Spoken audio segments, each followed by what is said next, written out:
Olá, boa noite a todos que estão nos assistindo aqui pelo canal Espírita Simplesmente Chico. Boa noite, Fábia. Boa noite. Boa noite, Felipe. Novamente estamos aqui reunidos e agradecemos a Deus, nosso Pai, a Jesus, nosso Mestre. Agradecer a vocês, a toda a equipe trabalhadora espiritual e a todos que estão nos assistindo por mais essa noite, mais essa reunião, levando um pouquinho da doutrina espírita para todos. Que Deus nos ilumine a todos nós. Sim, sim. Fábia, tudo bem? Tudo bem. Nas últimas 2 reuniões, nós explanamos um pouquinho, damos uma passada, o resumo sobre a doutrina, Isso.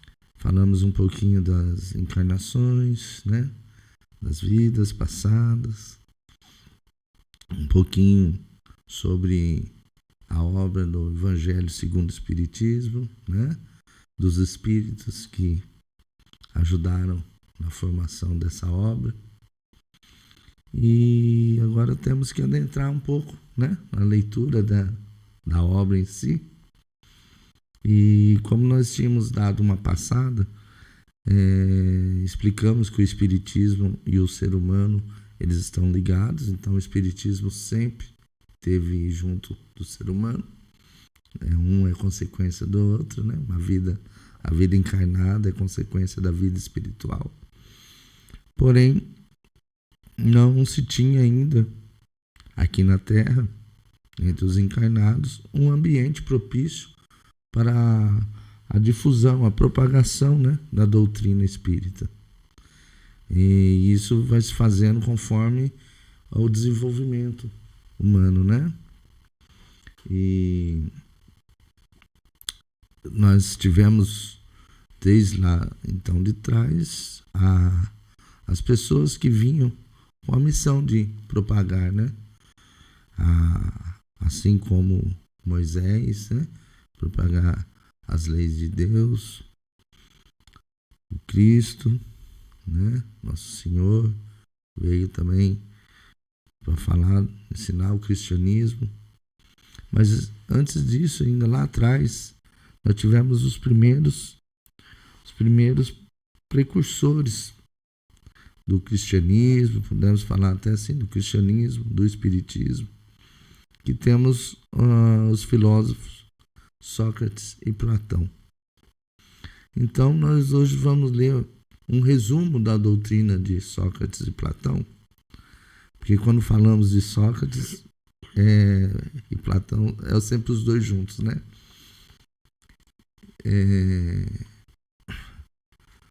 O Sócrates, ele era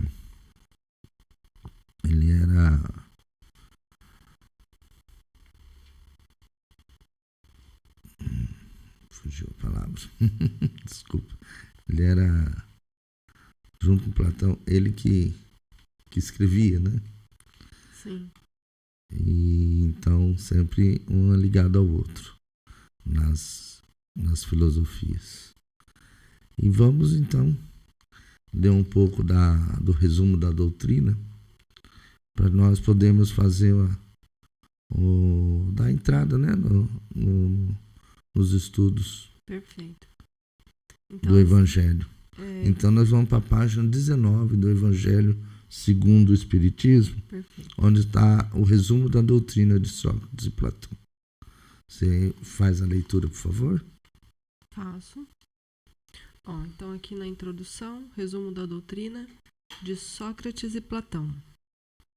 Item 1.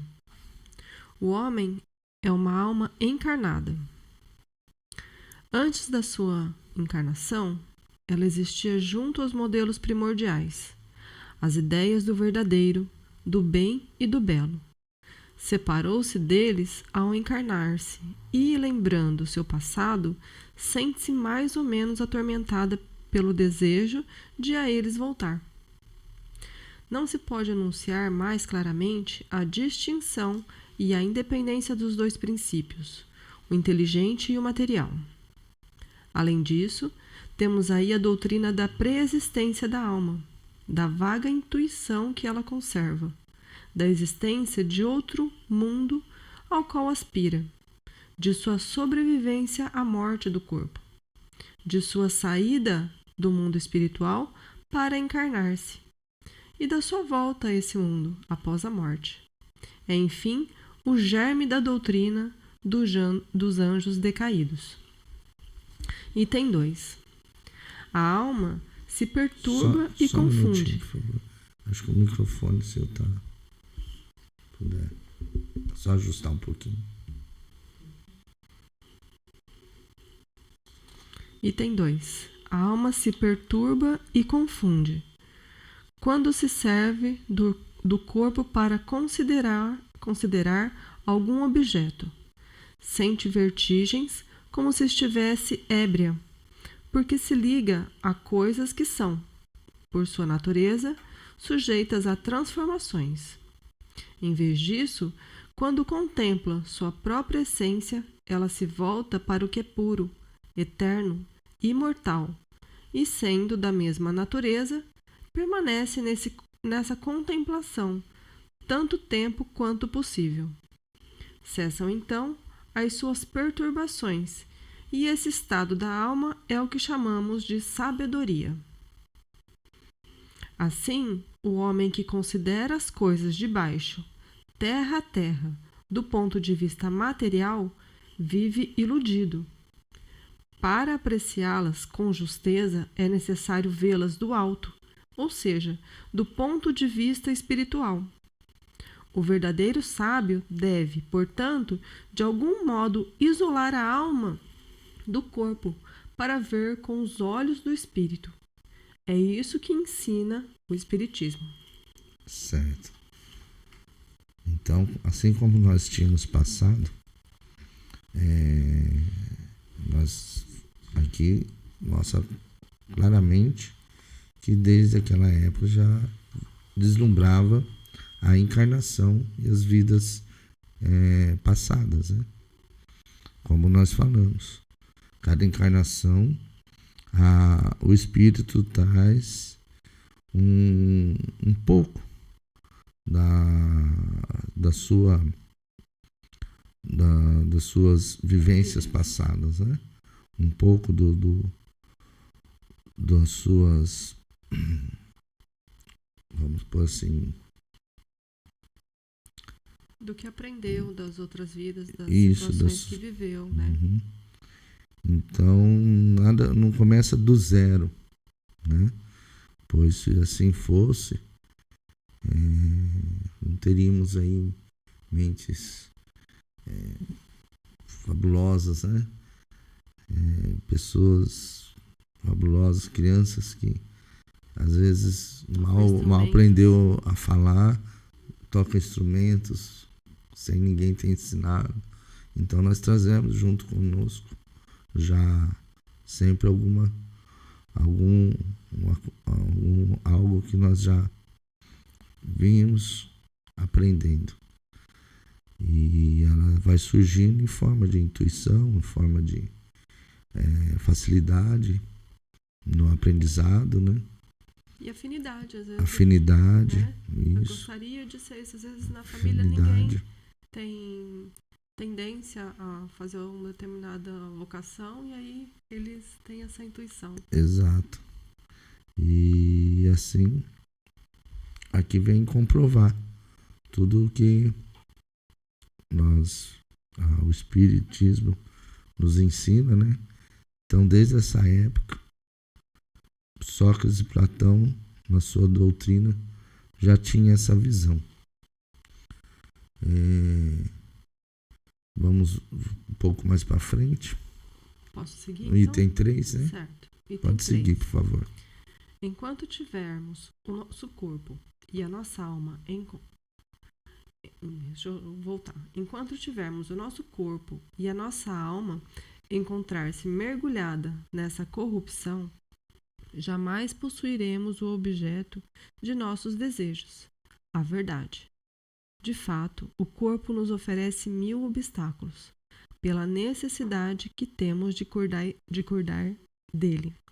Além disso, ele nos enche de desejos, de apetites, de temores, de 1000 quimeras e de 1000 tolices, de maneira que, com ele, é impossível sermos sábios por um instante.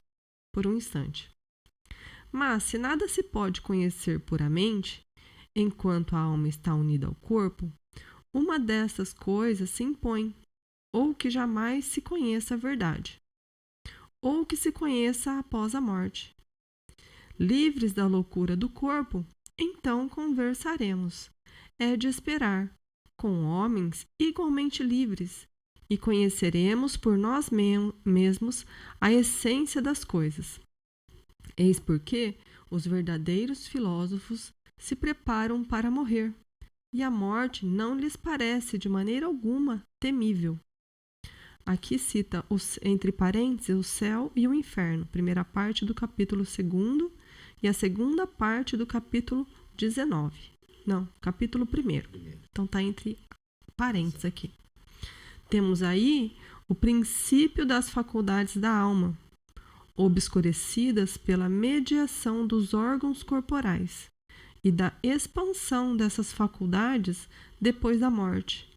Trata-se aqui das almas evoluídas, já depuradas. Não acontece o mesmo com as almas impuras. Então, cada experiência aqui na Terra, cada vida terrena, nós trazemos, como falamos, nós trazemos as dificuldades do corpo. Aqui nada mais é que uma prova, né? Então, cada encarnação, nós trazemos aí as dificuldades do corpo. Quantas não são as almas que nascem com corpos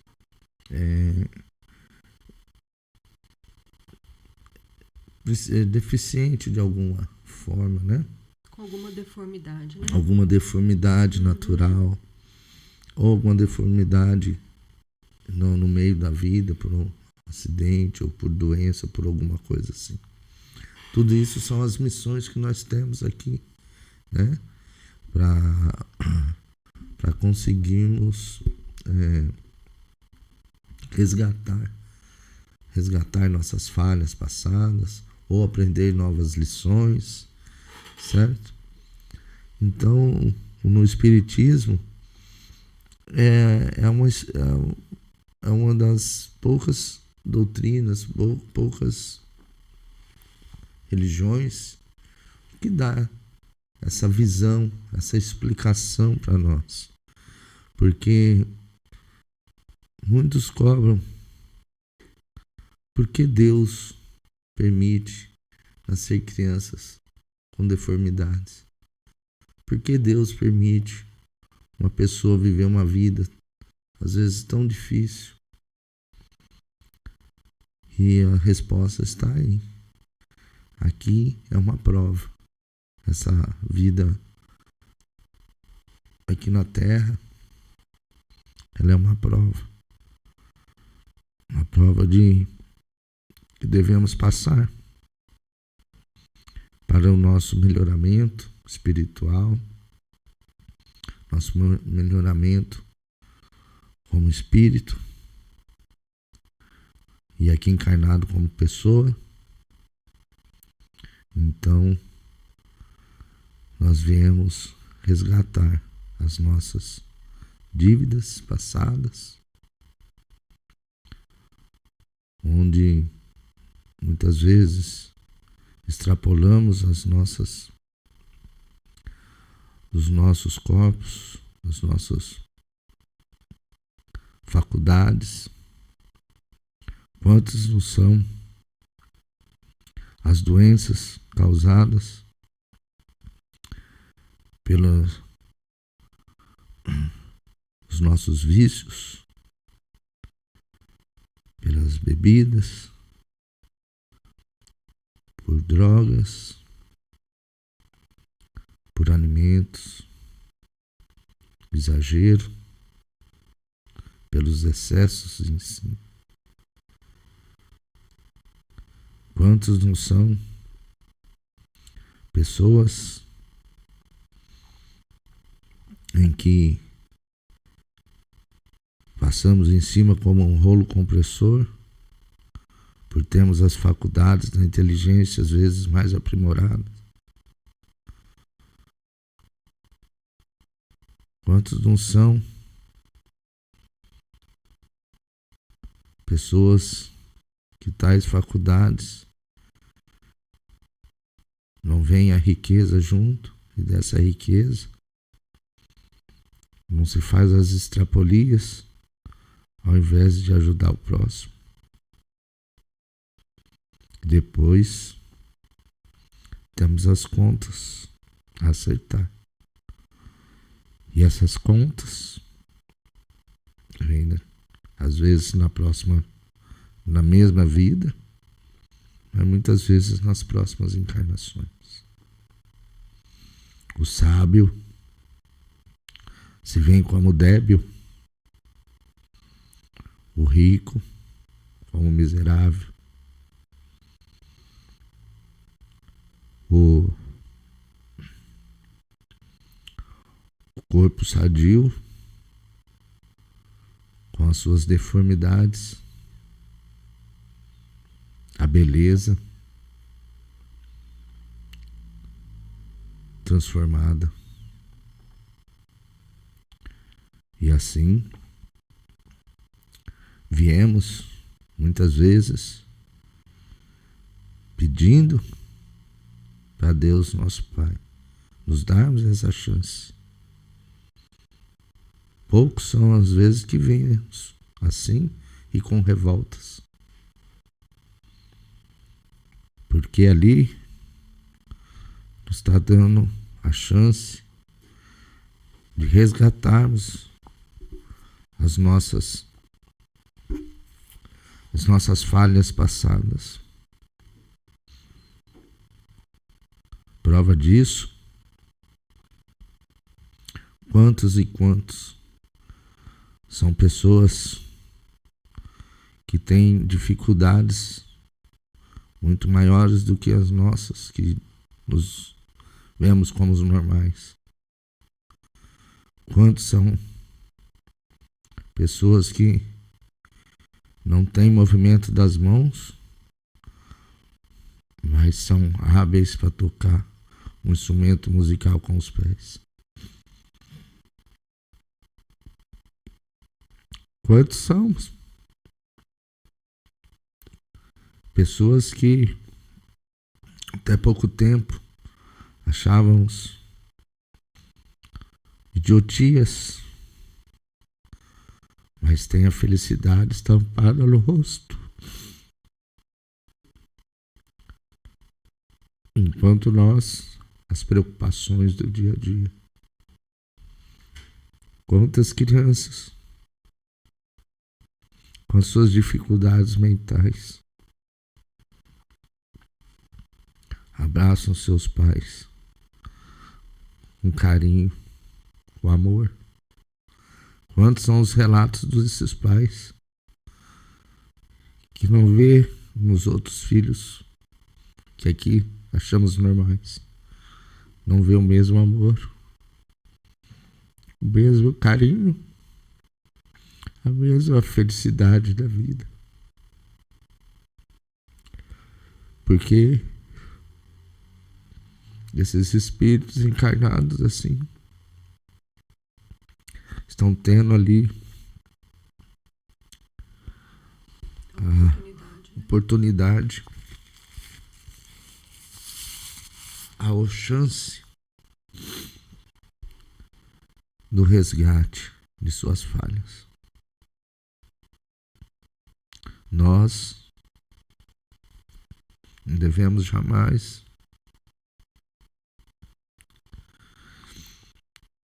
ignorá-las, colocá-las como simplesmente se está assim é porque alguma coisa fez. Não. Cabe a nós apoiá-los, ajudá-los, não com dó, mas com respeito carinho e dedicação. Que assim seja. Vou dar sequência aqui. No item 4. A alma impura, nesse estado, encontra-se pesada e é novamente arrastada para o mundo visível pelo horror do que é invisível e imaterial. Ela erra, então, segundo se diz, ao redor dos monumentos e dos túmulos, junto dos quais foram vistos às vezes fantasmas tenebrosos, como devem ser as imagens das almas que deixaram o corpo sem estarem inteiramente puras e que conservam alguma coisa da forma material, o que permite aos nossos olhos percebê-las. Essas não são as almas dos bons, mas as dos maus, que são forçadas a errar nesses lugares, onde carregam as penas de sua vida passada, e onde continuam a errar até os apetites inerentes à sua forma material as devolvam a um corpo. Então, elas retomam, sem dúvida, os mesmos costumes que durante a vida anterior eram de sua predileção. Não somente o princípio da reencarnação está aqui claramente expresso, mas também o estado das almas que ainda estão sob o domínio da matéria é descrito tal como o Espiritismo o demonstra nas evocações. E há mais, pois afirma-se que a reencarnação é uma consequência da impureza da alma, enquanto as almas purificadas estão livres dela. O Espiritismo não diz outra coisa, apenas acrescenta que a alma que tomou boas resoluções na erraticidade e que tem conhecimentos adquiridos trará menos defeitos ao renascer, mais virtudes e mais ideias intuitivas do que na existência precedente, e que assim cada existência marca para ela um progresso intelectual e moral. Item 5. Após a nossa morte, o gênio, que nos havia sido designado durante a vida, nos leva a um lugar onde se reúnem todos os que devem ser conduzidos ao Hades para o julgamento. As almas, depois de pertencerem no Hades, o tempo necessário, são reconduzidas a esta vida por numerosos e longos períodos. Esta é a doutrina dos anjos guardiães, ou espíritos protetores, e das reencarnações sucessivas após intervalos mais ou menos longos de erraticidade. Posso seguir? Item 6. Os demônios preenchem o espaço que separa o céu da terra. São o laço que liga o grande todo consigo mesmo. A divindade não entra jamais em comunicação direta com os homens, mas é por meio dos demônios que os deuses se relacionam e conversam com eles, seja durante o estado de vigília, seja durante o sono. A palavra daimon, da qual se originou o demônio, não era tomada no mau sentido pela antiguidade, como entre os modernos. Aqui dá uma explicação, tá?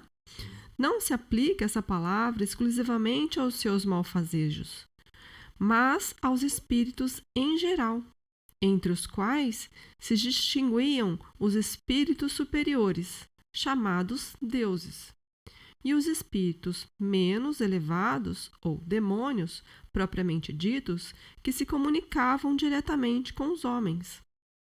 O Espiritismo ensina também que os espíritos povoam o espaço, que Deus não se comunica com os homens senão por intermédio dos espíritos puros, encarregados de nos transmitir a sua vontade, que os espíritos se comunicam conosco durante o estado de vigília, e durante o sono.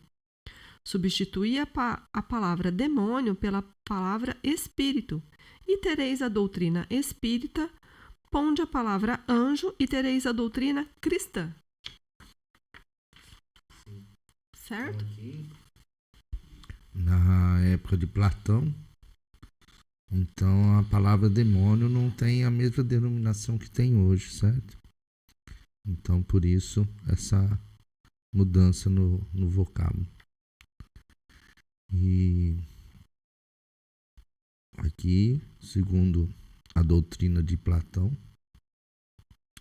Deus você não conseguia a comunicação com Deus direto, né? E sim através dos espíritos. E hoje mudou um pouco. A visão não é a mesma, né? Deus, ele está conosco em todo e qualquer lugar. Então, hoje quando você leva o pensamento a Deus, nosso Pai, a Jesus, nosso Mestre, você está ali levando uma comunicação direta através do pensamento. Se tem intermediários, vai ser na resposta, né? Muitas vezes Deus coloca as suas respostas nas pessoas que estão do seu lado, nas pessoas desconhecidas que você nunca viu e vem te dar uma palavra. Ou ensinar as lições. Quantos não queriam falar com Cristo? Quantos não queriam vê-lo, tocá-lo, sentir o seu perfume?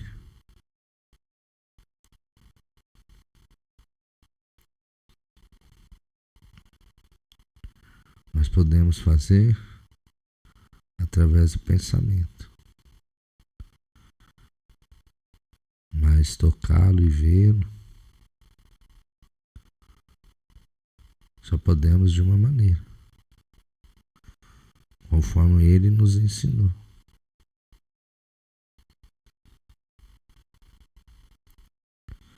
Quer ver o Cristo? Vá ali, aquele irmão caído na calçada.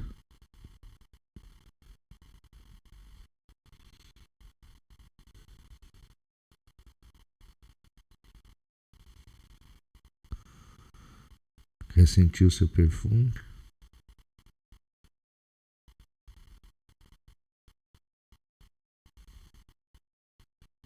Está ali nas feridas mal curadas.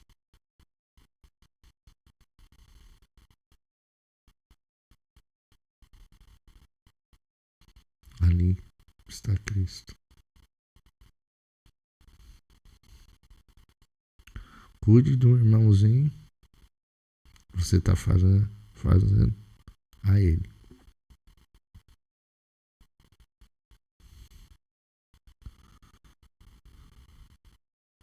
Nós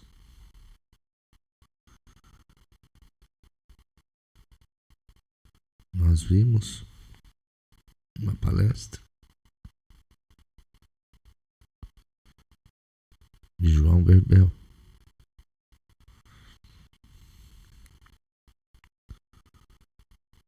E ele nos ensinou.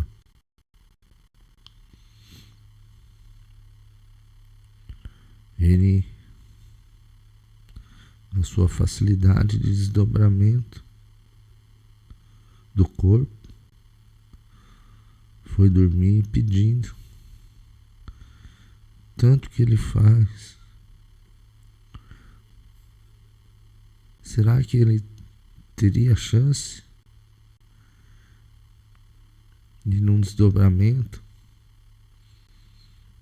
visualizar o Senhor, senti-lo, sentir o seu perfume, tocá-lo? Será que ele teria essa graça? E ele foi levado. Foi levado por uma rua escura, onde tinha irmãos viciados na droga, no álcool.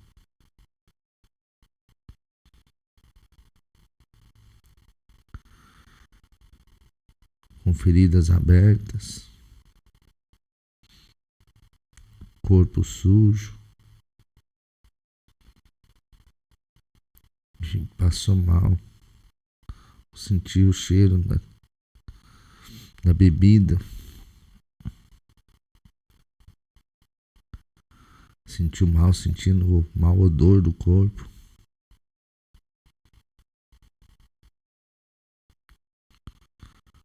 E pediu para tirar ele dali, que não estava aguentando. Aí foi falado.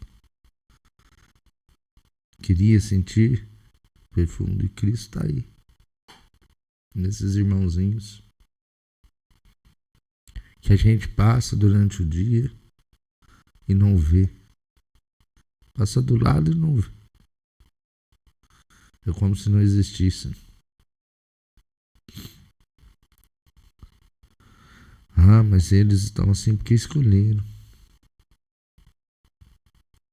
Se caíram na droga, se caíram no álcool, se foram para a rua. É uma escolha. Sim. É uma falta. Mas ainda assim são irmãos. E Cristo falou: fazei a um irmãozinho, estará falando a mim. Quando for perguntado, quando lhe vestisse, quando lhe dei de comer,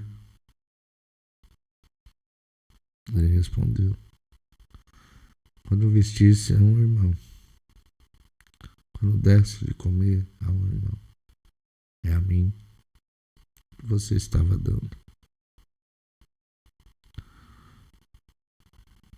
Então, com responsabilidade, com equilíbrio, devemos ajudar esses irmãos. Com todo o cuidado. Sabemos que ali está a violência também embutida. Mas quando se está em nome de Deus, pode ter certeza, vai conseguir fazer por eles. E tenho certeza que quando fizesse, vai ter uma noite de sono muito melhor, mais tranquilo. Melhor do que tomar remédio.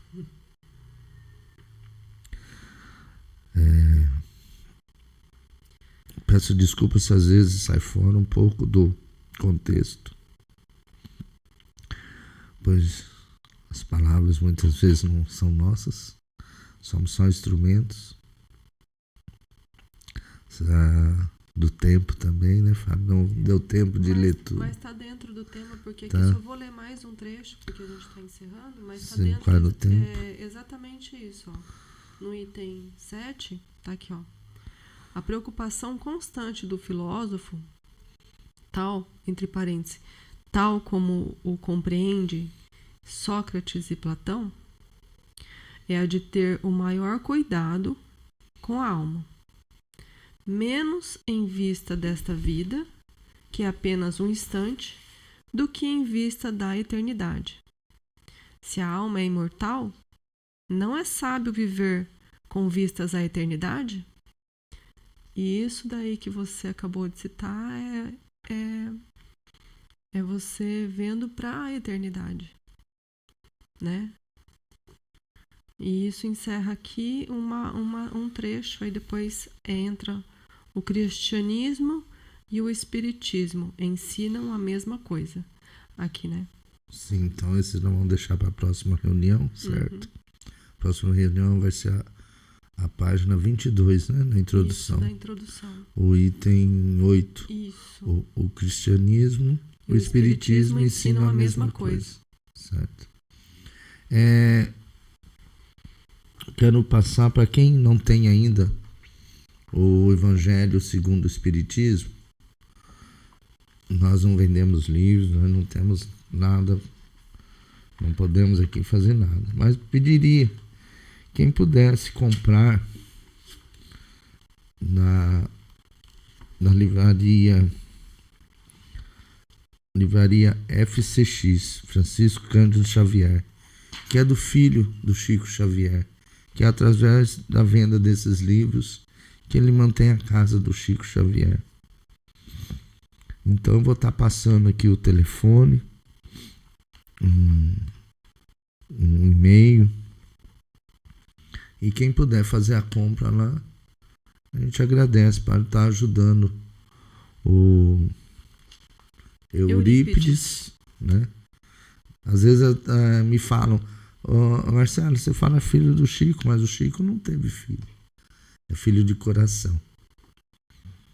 O Eurípides é que Chico deixou tudo lá com ele.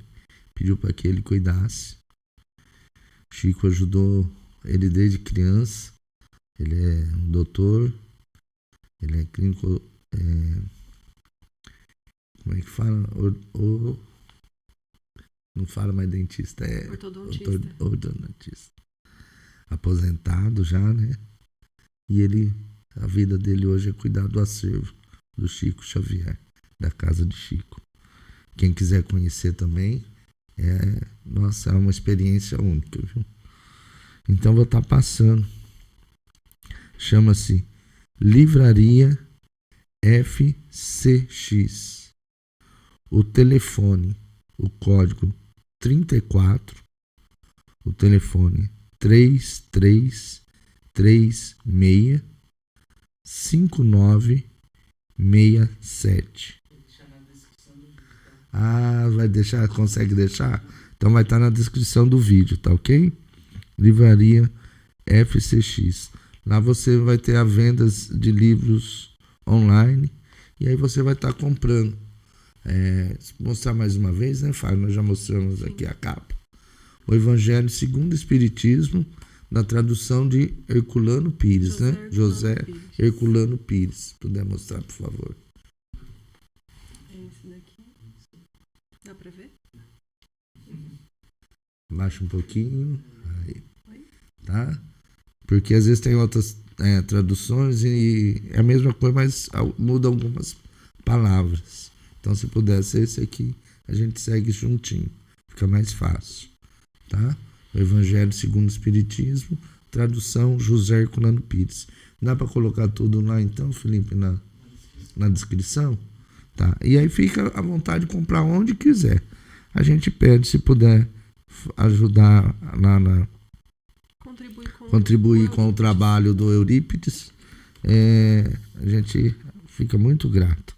E quem quiser conhecer, na cidade de Uberaba, na rua Dom Pedro I, número 165, Parque das Américas. As visitações são durante a semana das 8 às 11 horas da manhã, depois das 13 às 16 horas. Às 17, desculpa, marquei errado. De sábado, das 8 da manhã ao meio-dia. Tá? É um momento único, é uma energia que não dá para descrever. Está lá na casa do Chico, na cozinha, onde ele ficava sentadinho lá até altas horas das madrugadas, depois que ele chegava do centro, que o centro não tinha hora para terminar, né, Fábio? Muitas vezes chegava lá 3 da manhã, 4, e sentava para tomar o seu café antes de dormir, e ainda ficava conversando às vezes até às 5 da manhã com seus seguidores lá, né? Seus amigos mais íntimos. Então você tá lá naquele local, vendo os objetos pessoais dele, as roupas, a cama, o quarto dele. Você é uma energia que não tem igual. Então convido a todos que puderem fazer essa visita e essa contribuição. Está comprando um livro lá. Será muito de bom agrado, né? Vamos nos despedindo, já passamos um pouquinho do nosso tempo. Peço desculpas. Hoje prolongamos um pouquinho mais. Hoje deixamos levar um pouco. Fomos aqui só uma caixa de som, né? E assim, agradecer. Agradecer novamente a Deus, nosso Pai, a Jesus, nosso Mestre. Agradecer a toda a equipe trabalhadora espiritual. Agradecer a Fábia, minha esposa, ao Felipe. E convidar para a próxima quarta-feira estarmos juntos novamente. E quem quiser enviar perguntas, né, Felipe? É só enviar pelo YouTube, né? Teremos o maior prazer em responder e agradecer. Está tendo bastante visualização, né? Lógico que é o que a gente está acima do que a gente esperava. Agradecer muito, tá? Por todos que nos assistem, pelas visualizações, pelos recados. Agradecer demais. São para vocês que a gente faz esse trabalho, né, Fábio? E é de coração. É de coração. É uma missão que nos foi dada e que nós fazemos de coração. Agradecer muito a todos e nos despedir. Até quarta-feira. Até a quarta-feira que vem. Fiquem com Deus, que Deus ilumine a todos nós. Até lá.